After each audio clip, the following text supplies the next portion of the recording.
सवाल, एक जुमले में जवाब लिखो। सवाल नंबर 1, रोशनी और ताज़ा हवा कहाँ से आती है? जवाब, रोशनी और ताज़ा हवा खिड़कियों से आती है।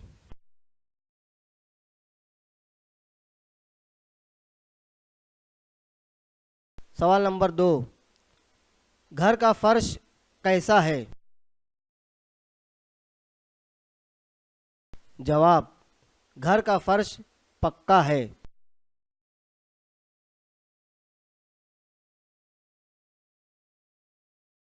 सवाल नंबर 3, घर के सामने क्या है?